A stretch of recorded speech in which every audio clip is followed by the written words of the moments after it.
জানো তো, প্রায় দিন আমার সকালটা শুরু হয় বাবার আরতির আওয়াজে। আর এই আওয়াজটা কানে আসলে আমি একটা আলাদা রকম এনার্জি পাই, যেটা আমি অন্য কোনো কিছুতে পাই না। হ্যালো এভরিওয়ান, সবাই কেমন আছো? আশা করি তোমরা অনেক ভালো আছো, আর আমিও বেশ ভালোই আছি। এখানে দেখো, আজকে ঘুম থেকে উঠে আমার উঠতে দেরি হয়ে গিয়েছে, সুতরাং বাবার পুজো দেওয়া হয়ে গিয়েছে, প্লাস সব শেষে আরতি করছে, সুতরাং আমার উঠতে দেরি হয়ে গিয়েছে, এটা তো মানতেই হবে। তো স্নান করে এসে দেখি বাবা আমার জন্য আর হচ্ছে তোমাদের দাদাভাইয়ের জন্য, দুজনের জন্য দুটো বেলপাতা রেখে দিয়েছে, ফুল রেখে দিয়েছে। বাবার আরতির পরে তুলসী পাতাও রেখে দিয়েছে। আরতির পরে আমরা সবাই, মানে বাবা পুজো দেয়, তারপরে হচ্ছে বাবা যদি ঘরে পুজো দেয় তাহলে মা শিব মন্দিরে গিয়ে পুজো দিয়ে আসে। আর তখন কি হয়, বাবা পুজো দিয়ে উঠে আসলে আমরা সবাই ফুল দেই, বেলপাতা দেই, মাও দেয়, আমি, তোমাদের দাদাভাই, মা সবাই দেই। বা মা যদি পুজো দেয় তাহলে বাবাও স্নান করে ফুল বেলপাতা দেয়, সবার জন্য রেখে দেওয়া হয়।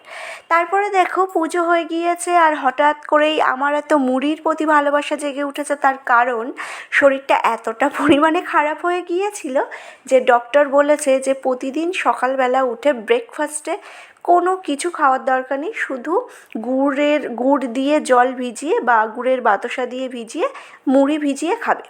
তো সেটাই আর কি, মুড়ি ভিজিয়ে খাচ্ছে, আর আমি আর তোমাদের দাদাভাই বসে বসে এই আড্ডা মারছিলাম, একটু গল্প করছিলাম। আর ও জুতো পরিষ্কার করছে, জুতো পালিশ করছে। তা আমি বলছি সচরাচর তো এই সমস্ত দেখা যায় না, তাহলে আমি একটু ক্যাপচার করি। আর এটা না আমি যথেষ্ট লুকিয়ে করেছি, ও যদি জানতে পারে তাহলে, আর ও তো ভিডিও দেখে রেগুলার, দেখলে কালকে আমাকে বলবে খানিক। মানে সচরাচর ওই সমস্ত কাজগুলো করে না, খুবই খুবই অলস বলবো না, মানে আমার হাজব্যান্ড শুয়ে থাকতে একটু বেশিই পছন্দ করে। ও চুপচাপ শুয়ে থাকে, আর ফোনে গেম খেলতে একটু বেশি ভালোবাসে, ফোনে গেম খেলে, শুয়ে থাকে। বাট মানে কাজ থাকলে সেটা আমাদের সবাইকে হেল্প করে। মা যদি কোনো কাজ করে সে কাজেও হেল্প করে দেয়, আমার কোনো কাজে হেল্প করে দেয়, বাবারও, সবার। আমরা একে অপরকে যথেষ্ট হেল্প করি প্রতিটা কাজে, যে কোনো কাজে আমরা একে অপরকে হেল্প করি। যাই হোক, এখানে দেখো বাবা বাজার এনেছে, বাজারগুলো সব গুছিয়ে রেখেছি। আর টক দইটা আমার ডক্টর মেনলি খেতে বলেছে প্রতিদিন, তো সেই টক দই খাচ্ছি। টক দই খেতে আমার সত্যি খুব ভালো লাগে। তোমাদের কেমন লাগে তো তোমাদের কেমন লাগে অবশ্যই সেটা জানাবে, কেননা মিষ্টি দই থেকে আমার টক দই খেতে বেশি ভালো লাগে। আর জামা কাপড়ের বোঝা এনে দিয়েছে তোমাদের দাদাভাই উপর থেকে, তো সেইগুলোই এখন গোছাবো একে একে। মায়ের জামা কাপড়গুলো মায়ের ঘরে রেখে দেবো, বাবার জামা কাপড় বাবার জায়গায় রেখে দেবো, মানে যে জায়গাটায় জামা কাপড় থাকে ওরটা আলাদা করবো, আমারটা আমার ঘরে এনে রাখবো। তারপরে দেখো ব্যাগ ট্যাগ গুছিয়ে সব পুরো রেডি বার হবে, এমন অবস্থাতে ঝুড়মুড় দুড়মুড়িয়ে বৃষ্টি এসেছে। আর ভিডিও করলে যে কি বলবো, আমার সামনেই আসে না, যখন আমার হাতে ফোন থাকে, হ্যাঁ, আমার সামনে আসেই না, মানে অনেক কষ্ট করে ওকে আমি ভিডিওর মধ্যে আনি। ও প্রচণ্ড হচ্ছে অসুবিধা ফিল করে, ও বলে কি আমার ভালো লাগে না এই সমস্ত, লজ্জা লাগে নাকি বুঝেই না। তো দেখো প্রচণ্ড বৃষ্টি চলে এসছে বলে ও একটু দেরি করছিল, দাঁড়িয়েছিল, তারপরে বৃষ্টিটা একটু কমে গেলেই বার হয়েছে। আর একটা কথা যেটা আমি না বললেই নয়, এই যে সাইকেল নিয়ে যাই বলে অনেকে হচ্ছে অনেক কথাবার্তা বলে, তো একটা কথা বলে রাখি, মানুষ জবে যাচ্ছে প্রতিদিন, তো বাইক নিয়ে যাওয়াটা একটা অসম্ভব ব্যাপার। সুতরাং সাইকেল এমন একটা, কি বলো তো, যে জিনিসটা আমার অতি দুঃখের সময় প্রয়োজন ছিল, সেই জিনিসটাকে হঠাৎ করেই ভুলে যেতে নেই। ওটা তো সুখে, মানে আগে প্রচুর স্কুল জীবন থেকেই ওর ওই সাইকেলটা স্কুল জীবনকার, তো অনেক তো কাজে লেগেছে না, এখন তাকে কিভাবে ভুলে যাই বলো, গাড়ি হয়েছে বলে। তো দেখো তারপরে ও চলে যাওয়ার পরে আমরা খেতে বসে পড়েছিলাম, যেহেতু আজকে শুক্রবার, তো আমাদের বাড়িতে নিরামিষ, কাঁঠালের আটি আর আলু একসাথে সেদ্ধ করে কাঁচা লঙ্কা দিয়ে লবণ দিয়ে মাখা হয়েছিল, বেশ খেতে ভালো লেগেছে। টক ডাল হয়েছে তেঁতুল দিয়ে, আর পনিরের তরকারি।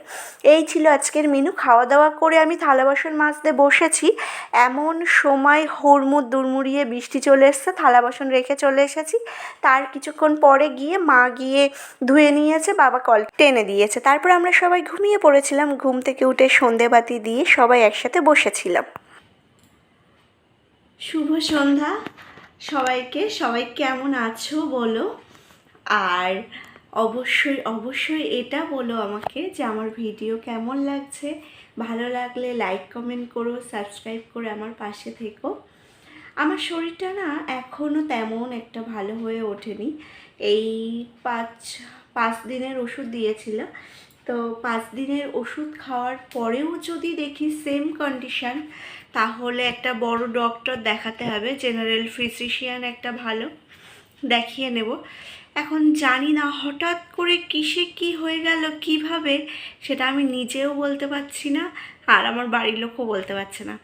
যেরকম নর্মাল খাওয়া দাওয়া আমি করি সেই রকমই সাদামাটা খুবই, যে আমরা খুব যে মশলা ইউজ করি, রিচ খাবার খাই, সেরকম কিন্তু একদমই না।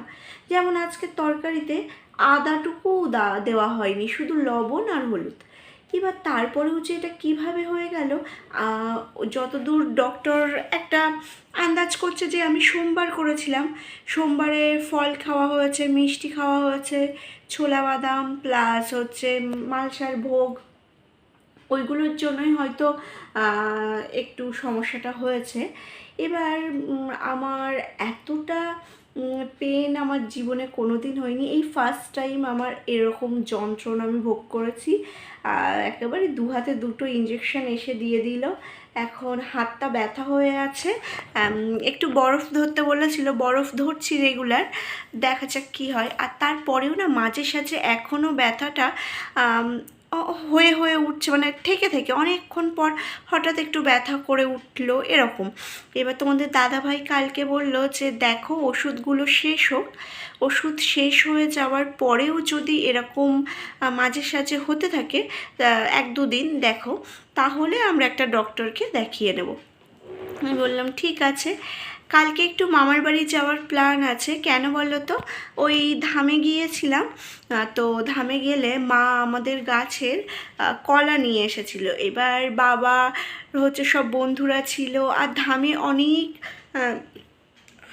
ফ্রেন্ডস আছে, আমার শ্বশুরমশাইয়ের বলো বা তোমাদের দাদা ভাইয়ের বলো, তারা হচ্ছে খাওয়ার জিনিস, এবার বিশেষ করে বাড়ির খাওয়ার জিনিস কেউ তো না করতে পারে না, সবাই মিলে খেয়েছে, 2-3টে যে যা পেরেছে খেয়েছে, প্লাস তারা সবাই সবার বাড়ির জন্য নিয়ে গিয়েছে। এটা শুনে বেশ ভালোই লেগেছে যে আমাদের বাড়ির জিনিস সবাই খাচ্ছে করছে। এবার বাকি যেগুলো ছিল, বিষয়টা হয়েছে অনেকক্ষণ ব্যাগের মধ্যে ছিল, যার জন্য, আর কলা জিনিস এমনিই নরম, অত্যাধিক পেকে গিয়েছে। আর এই কলা হাসনাবাদে যে কীভাবে নিয়ে যাব তার ঠিক নেই।